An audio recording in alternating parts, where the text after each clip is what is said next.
हे ज्ञानदीप्त उत्कलय माने आज उपस्थापन को आपण मान हृदय स्वागत करुछि।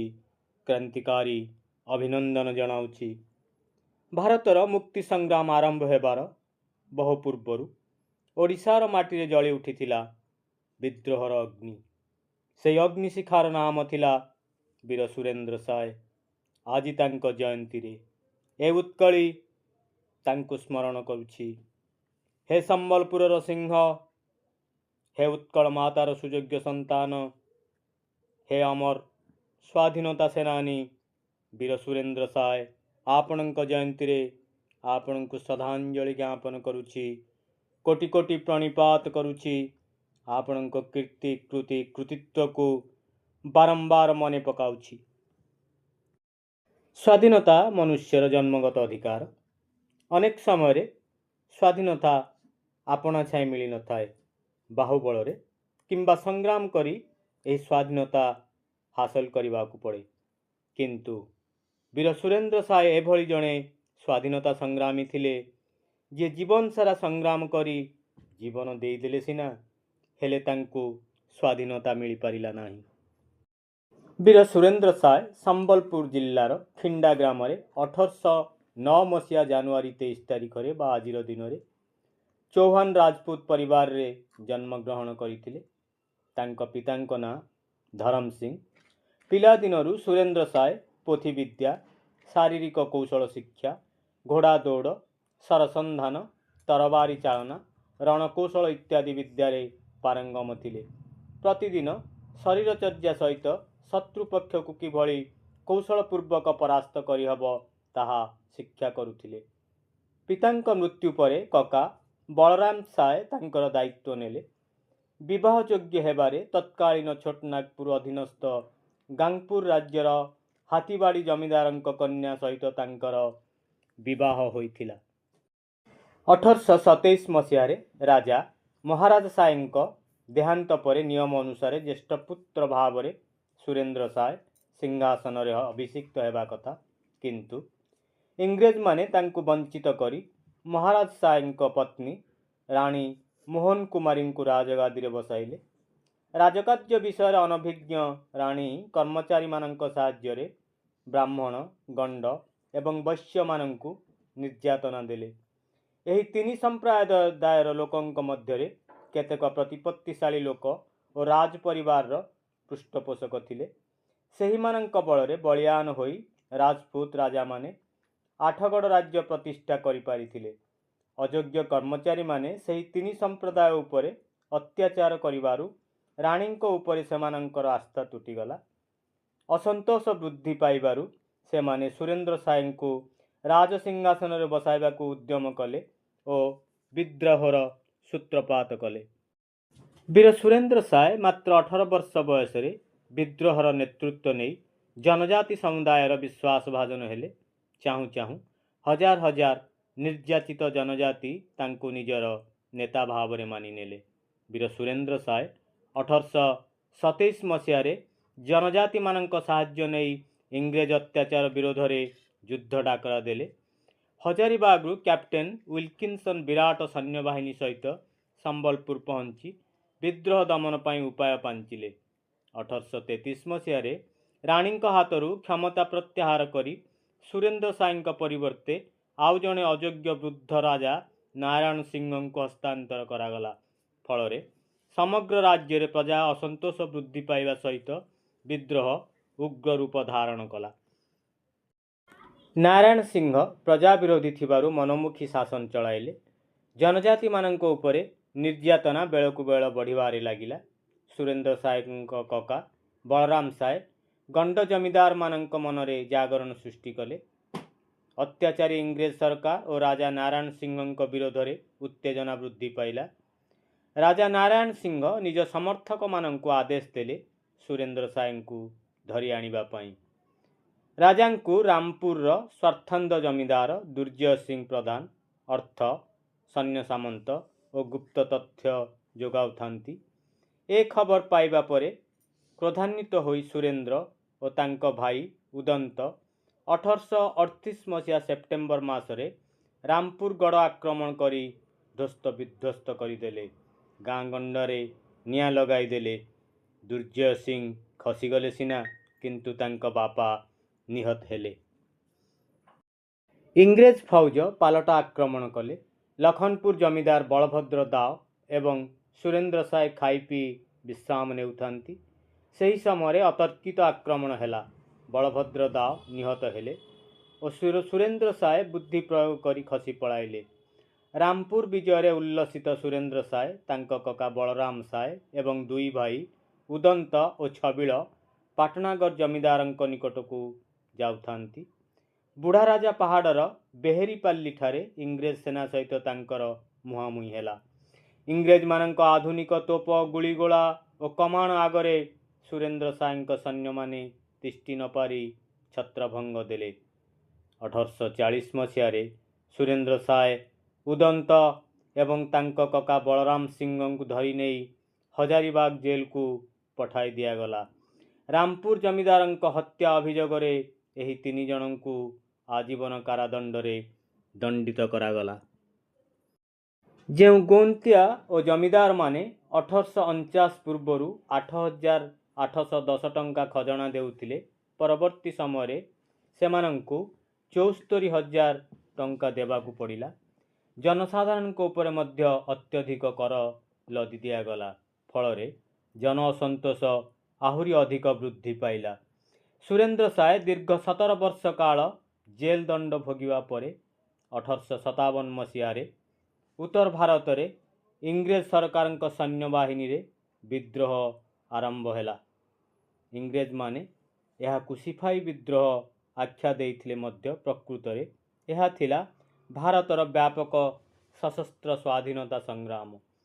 ଅଷ୍ଟମ ବଙ୍ଗୀୟ ବାହିନୀର ଦୁଇଟି ଦଳ ବିଦ୍ରୋହ ଘୋଷଣା କରି ହଜାରବାଗ ଜେଲକୁ ଭାଙ୍ଗି ଦେବାରେ 1857 ଜୁଲାଇ 31ରେ ସୁରେନ୍ଦ୍ର ସାଏ ଏବଂ ତାଙ୍କ ଭାଇ ଉଦନ୍ତ ଜେଲରୁ ଖସି ପଳାଇ ଆସିଲେ।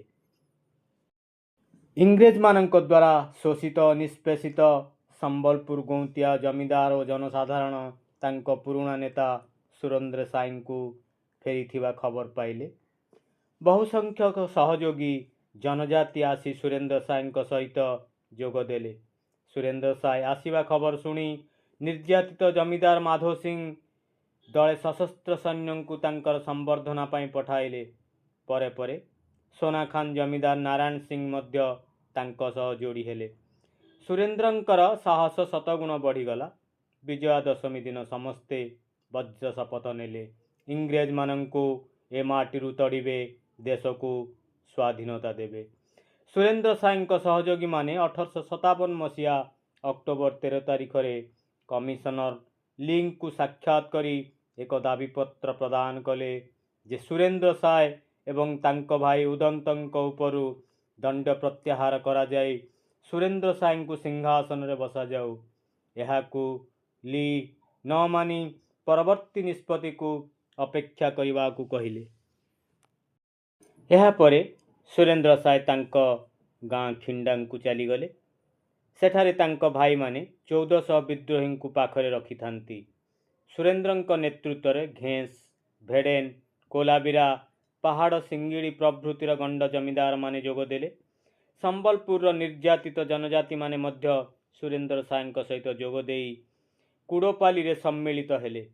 କଟକ କମିଶନ 1857 ମସିହା ଡିସେମ୍ବର 19 ତାରିଖ ଦିନ ସମ୍ବଲପୁର ଦାୟିତ୍ୱ ଗ୍ରହଣ କରି ନାଗପୁରରୁ ଅଧିକ ଅଶ୍ୱାରୋହୀ ସୈନ୍ୟ ମଗାଇଲେ। ଡିସେମ୍ବର 29 ତାରିଖରେ ସେ କୁଡ଼ୋପାଲିରେ ସଶସ୍ତ୍ର ଆକ୍ରମଣ କରି ସୁରେନ୍ଦ୍ରଙ୍କ ସାନ ଭାଇ ଛବିଳକୁ ହତ୍ୟା କଲେ। ସୁରେନ୍ଦ୍ର ସାଏ ବୁଝିଗଲେ ଯେ ଇଂରେଜ ସୈନ୍ୟଙ୍କୁ ସମ୍ମୁଖ ଯୁଦ୍ଧରେ ଜିତିବା ଅତ୍ୟନ୍ତ କଷ୍ଟକର। ତେଣୁ ସେ ଜଙ୍ଗଲ ପାହାଡ଼ରେ ଲୁଚି ରହି ଗରିଲା ଯୁଦ୍ଧରେ ଅବତୀର୍ଣ୍ଣ ହେଲେ। ମାଧୋ ସିଂ ଏବଂ ତାଙ୍କର ଦୁଇ ପୁଅ କିଛି ସହଯୋଗୀଙ୍କୁ ନେଇ ଇଂରେଜ ସୈନ୍ୟମାନଙ୍କୁ ଲୁଚି ଛପି ହତ୍ୟା କଲେ। ବିଦ୍ରୋହ ଉଗ୍ର ରୂପ ନେବାରେ ଇଂରେଜମାନେ ଭୟଭୀତ ହୋଇପଡ଼ିଲେ। ଘଞ୍ଚ ଜଙ୍ଗଲ ଭିତରେ ଇଂରେଜ ସୈନ୍ୟମାନେ ସୁରେନ୍ଦ୍ର ସାଏଙ୍କ ସୈନ୍ୟମାନଙ୍କୁ ପ୍ରତିରୋଧ କରିପାରିଲେ ନାହିଁ। 1858 ମସିହା ମାର୍ଚ୍ଚ ମାସ 29 ତାରିଖରେ କର୍ଣ୍ଣେଲ ଫାଷ୍ଟରଙ୍କୁ କମିଶନର କ୍ଷମତା ଦିଆଯାଇ ସମ୍ବଲପୁର ପଠାଗଲା। ସୁରେନ୍ଦ୍ର ସାଏ ଏବଂ ତାଙ୍କ ସହଯୋଗୀମାନେ ଏହି ସମୟରେ ନିଜର ରଣକୌଶଳ ବଦଳାଇ ଦେଲେ। ସେ ସମ୍ବଲପୁରରେ ସମ୍ମୁଖ ଯୁଦ୍ଧ ନ କରି ମାଣିକଗଡ଼ ପାହାଡ଼ ଅଭିମୁଖେ ବାହାରିଲେ। ବାଟରେ ଯୁଦ୍ଧ ହେଲା ଓ ଇଂରେଜ ସୈନ୍ୟମାନେ ପରାସ୍ତ ହେଲେ। ସୁରେନ୍ଦ୍ର ସାଏ ଆଗକୁ ଆଗେଇ ଯୁଦ୍ଧ ଚାଲୁ ରଖିଥାନ୍ତି। ଶେଷରେ ମେଜର ଇମ୍ଫେଙ୍କୁ ଶେଷ ଚେଷ୍ଟା ପାଇଁ ପଠାଗଲା। ମେଜର ଇମ୍ଫେ ଥିଲେ ନରମପନ୍ଥୀ। ସେ ବିଦ୍ରୋହୀମାନଙ୍କୁ ବୁଝାଇଲେ ବିଦ୍ରୋହ ପନ୍ଥା ଛାଡ଼ିଦେବା ପାଇଁ। ସେ କହିଲେ, ଯେଉଁ ବିଦ୍ରୋହୀ ଆତ୍ମସମର୍ପଣ କରିବେ ସେମାନଙ୍କୁ ଆର୍ଥିକ ସହାୟତା ଦିଆଯିବ, ସେମାନଙ୍କ ଜମି ମଧ୍ୟ ଫେରାଇ ଦିଆଯିବ। ସୁରେନ୍ଦ୍ରଙ୍କ ଭାଇ ଉଦନ୍ତ, ଧ୍ରୁବ ଓ ପୁତ୍ର ମିତ୍ରଭାନୁ ଏହି ପ୍ରସ୍ତାବରେ ରାଜି ହୋଇ 1862 ଜାନୁଆରୀ 7 ତାରିଖରେ ଆତ୍ମସମର୍ପଣ କଲେ। ଇମ୍ଫେ ଉଦନ୍ତଙ୍କୁ ପଠାଇଲେ ସୁରେନ୍ଦ୍ର ସାଏଙ୍କୁ ବୁଝାଇ ଆତ୍ମସମର୍ପଣ କରିବା ପାଇଁ। ଉଦନ୍ତଙ୍କ ସମସ୍ତ କଥା ଶୁଣି ସୁରେନ୍ଦ୍ର ସାଏ ସର୍ତ୍ତ ରଖିଲେ, ସମ୍ବଲପୁର ରାଜସିଂହାସନ ତାଙ୍କୁ ଫେରାଇ ଦିଆଯାଉ, ବିଦ୍ରୋହୀମାନଙ୍କୁ ନିର୍ଯାତନା ନ ଦେଇ ଆର୍ଥିକ ସହାୟତା ପ୍ରଦାନ କରାଯାଉ। ଇମ୍ଫେ ଏ ପ୍ରସ୍ତାବରେ ରାଜି ହୋଇ ସୁରେନ୍ଦ୍ର ସାଏ ଏବଂ ତାଙ୍କ ଭାଇମାନଙ୍କୁ ଖିଣ୍ଡାରେ ନିର୍ଭୟରେ ବାସ କରିବା ପାଇଁ ଅନୁମତି ଦେଲେ। ତାଙ୍କୁ ବାର୍ଷିକ 1200 ଟଙ୍କା ଦେବା ସହିତ ତାଙ୍କ ସହଯୋଗୀ ବିଦ୍ରୋହୀମାନଙ୍କ ପାଇଁ ଭତ୍ତା ବ୍ୟବସ୍ଥା ମଧ୍ୟ କରାଇଦେଲେ।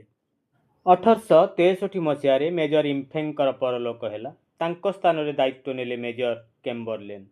ସେ କଠୋରପନ୍ଥୀ ଥିଲେ। ସୁରେନ୍ଦ୍ର ସାଏ ତାଙ୍କ ଗାଁରେ ରହୁଥିବା ବେଳେ ସମ୍ବଲପୁରର ଅନ୍ୟ ଭାଗରେ ହେଉଥିବା ବିଦ୍ରୋହ ତାଙ୍କରି ପ୍ରରୋଚନାରେ ହେଉଛି ବୋଲି ମେଜର କେମ୍ବରଲେନ୍ ଭାବିଲେ। ସୁରେନ୍ଦ୍ରଙ୍କୁ ବନ୍ଦୀ କରିବା ପାଇଁ ଆଦେଶ ଦେଲେ। ସେ ଏକ ଷଡ଼ଯନ୍ତ୍ର ରଚନା କରି ବିଶ୍ୱାସଘାତକ ଦୟାନିଧି ମେହେରଙ୍କୁ ହାତ କଲେ। 1864 ମସିହା ଜାନୁଆରୀ 23 ତାରିଖରେ ଦୟାନିଧି ନିଶାଦ୍ରବ୍ୟ ମିଶ୍ରିତ ଖାଦ୍ୟ ଖୁଆଇ ସୁରେନ୍ଦ୍ର, ଉଦନ୍ତ, ଧ୍ରୁବ, ମିତ୍ରଭାନୁ ଏବଂ ଧ୍ରୁବଙ୍କ 4 ପୁତ୍ରଙ୍କୁ ଗିରଫ କରାଇବାରେ ସମର୍ଥ ହେଲେ। ପରେ ସୁରେନ୍ଦ୍ର ସାଏଙ୍କ ସହଯୋଗୀମାନଙ୍କୁ ମଧ୍ୟ ଗିରଫ କରାଇଥିଲେ।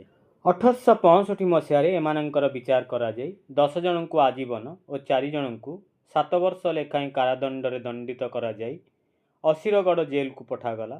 ସୁରେନ୍ଦ୍ରଙ୍କୁ ମିଥ୍ୟା ରାଜଦ୍ରୋହ ଅପରାଧରେ ଯାବଜ୍ଜୀବନ କାରାଦଣ୍ଡ ଦିଆଯାଇ ଅସିରଗଡ଼ ଦୁର୍ଗରେ ରଖାଗଲା। ତାଙ୍କର ସମସ୍ତ ସମ୍ପତ୍ତି ବାଜ୍ୟାପ୍ତ କରାଗଲା। ଦେଶପ୍ରେମୀ ବୀର ସୁରେନ୍ଦ୍ର ସାଏ ଜେଲରେ ନିର୍ଯାତନାର ଶିକାର ହୋଇ ଅନ୍ଧ ହୋଇଗଲେ। 1884 ମସିହା ଫେବୃଆରୀ 28 ତାରିଖରେ 75 ବର୍ଷ ବୟସରେ ତାଙ୍କର ଦେହାନ୍ତ ହେଲା। 75 ବର୍ଷର ଜୀବନକାଳ ମଧ୍ୟରେ ସୁରେନ୍ଦ୍ର ସାଏ 37 ବର୍ଷ ଜେଲ ଦଣ୍ଡ ଭୋଗ କଲେ। ସ୍ୱାଧୀନତାର ସ୍ୱପ୍ନ ଦେଖୁଥିବା ଜଣେ ମହାନ ବିପ୍ଳବୀଙ୍କର ଜୀବନ ଶିଖା ଲିଭିଗଲା ସତ, କିନ୍ତୁ ତାଙ୍କର ଜାତିପ୍ରୀତି ଓ ଦେଶପ୍ରେମ ତାଙ୍କୁ ଅମର କରିଦେଲା। ଜୟ ଶ୍ରୀ ସୁରେନ୍ଦ୍ର ସାଏ, ଜୟ ଶ୍ରୀ ସୁରେନ୍ଦ୍ର ସାଏ। ସୁରେନ୍ଦ୍ର ସାଏ ଅମର ରହେ। ହେ ଉତ୍କଳ ମାତାର ସୁଯୋଗ୍ୟ ସନ୍ତାନ, ଆପଣଙ୍କ କୀର୍ତ୍ତି କୃତି କୃତିତ୍ୱକୁ ଏ ଉତ୍କଳୀ ଚିରକାଳ ମନେ ରଖିଛି। ଆପଣଙ୍କୁ ଆପଣଙ୍କ ଜୟନ୍ତୀରେ ପୁନର୍ବାର ଶ୍ରଦ୍ଧାଞ୍ଜଳି ଜ୍ଞାପନ କରୁଛି, ଭକ୍ତିପୂତ ନମନ କରୁଛି, ପ୍ରଣାମ କରୁଛି। ପ୍ରଣାମ ହେ ପ୍ରଣମ୍ୟ। ବନ୍ଧୁଗଣ, ଉତ୍କଳୀର ଏହି ଅଭିଯାନ, ଏ ଛୋଟ ପ୍ରୟାସ ଓଡ଼ିଆ ବରପୁତ୍ରମାନଙ୍କର କୀର୍ତ୍ତି କୃତି କୃତିତ୍ୱର ପ୍ରଚାର ପ୍ରସାର କରିବା, ସେମାନଙ୍କର ଜୟ ଜୟକାର କରିବା, ସେମାନଙ୍କୁ ସେମାନଙ୍କର ପୁଣ୍ୟତିଥିରେ ମନେ ପକାଇବା, ଶ୍ରଦ୍ଧାଞ୍ଜଳି ଅର୍ପଣ କରିବା। ଉତ୍କଳୀର ଏହି ଅଭିଯାନରେ ସାମିଲ ହୁଅନ୍ତୁ। ଉତ୍କଳୀକୁ ଭଲ ପାଇବା ଦିଅନ୍ତୁ। ଉତ୍କଳୀର ଯଦି ଉପସ୍ଥାପନ ଆପଣମାନଙ୍କୁ ଭଲ ଲାଗୁଥାଏ ତେବେ ଚ୍ୟାନେଲକୁ ଲାଇକ୍, ସେୟାର, ସବସ୍କ୍ରାଇବ୍ କରନ୍ତୁ। ମତାମତ ବାକ୍ସରେ ନିଜର ମତାମତ ଦେବାକୁ ଭୁଲନ୍ତୁ ନାହିଁ। କେଉଁ ମହାପୁରୁଷମାନଙ୍କ ବିଷୟରେ ଆପଣମାନେ ଜାଣିବାକୁ ଚାହୁଁଛନ୍ତି ତାହା ମଧ୍ୟ ମତାମତ ବାକ୍ସରେ ଲେଖନ୍ତୁ। ଆଜିର ଏହି ଉପସ୍ଥାପନଟି କିପରି ଲାଗିଲା ମତାମତ ବାକ୍ସରେ ଜଣାଇବେ। ଧନ୍ୟବାଦ। ବନ୍ଦେ ଉତ୍କଳ ଜନନୀ।